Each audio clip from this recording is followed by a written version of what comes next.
and upon her forehead was a name written. Mystery. Babylon the Great, the mother of harlots and abominations of the earth. Kohalayim Yahweh Yahweh Shai Ba'ashar Makakwadash. Double honors unto the apostles and elders of Great Millstone who do rule well. Shalom to you of us who are hopeful. Shalom to the elect. It is America that is Babylon the Great.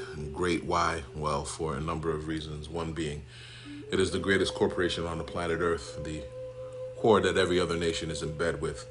At one time, this prophecy was a mystery on who exactly this word was in reference to. At one time, none were privy to where Babylon was and who the son of perdition was. Perdition meaning destruction that would rule over it in these last days, in these end times. Babylon the Great, because it is the place that pushes out the greatest amalgamation of confusion on the planet Earth. The word Babylon goes back to the word Babel, which means the same, confusion.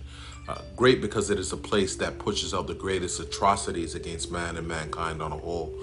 Great because it pushes out the greatest composite of abominations on the earth: homosexuality, pedophilia, transgenderism, all examples of its confusion. In the Greek, abomination is the word bedeligma, a foul thing, a detestable thing, of idols and things pertaining to idolatry.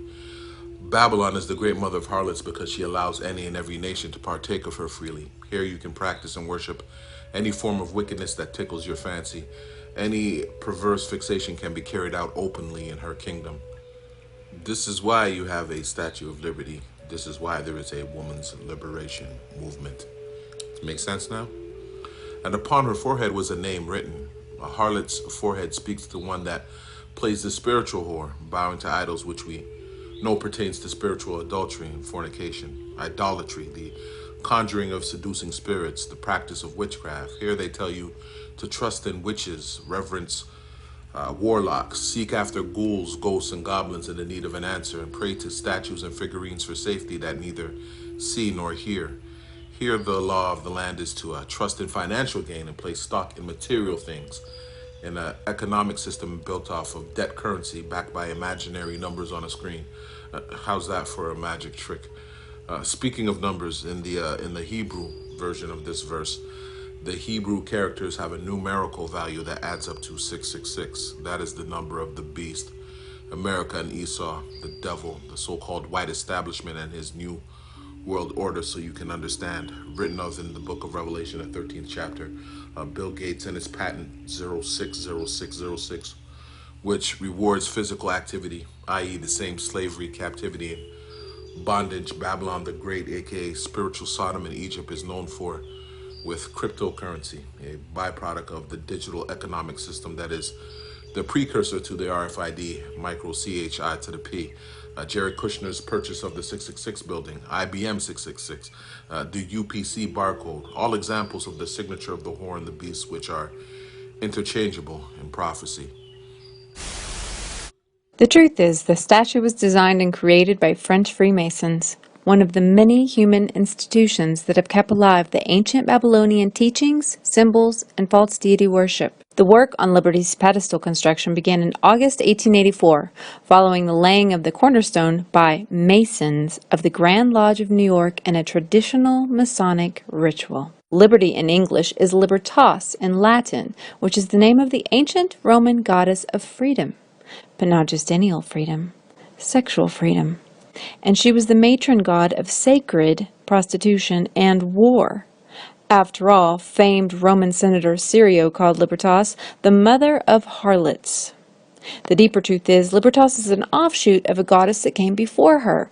The ancient Mesopotamians did their version of Libertas first, with their goddess Ishtar, goddess of love, sex, beauty, desire, fertility, war, and political power.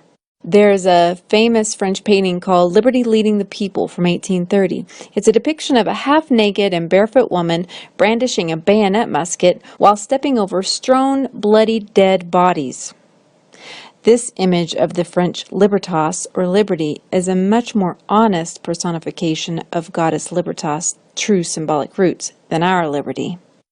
Our Lady Liberty also has a crown with huge spikes. This represents not some random strange sort of crown, but sun goddess worship.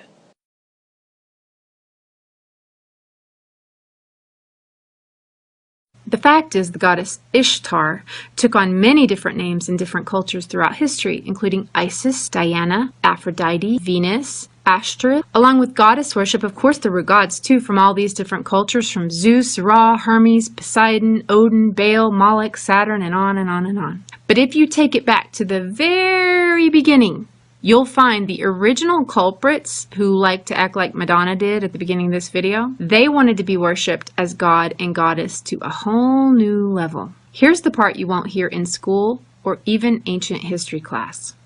These two actual real-life people that all of the offshoots of these deities came from, they were the queen and king of the original ancient Babylon themselves, Nimrod and Semiramis.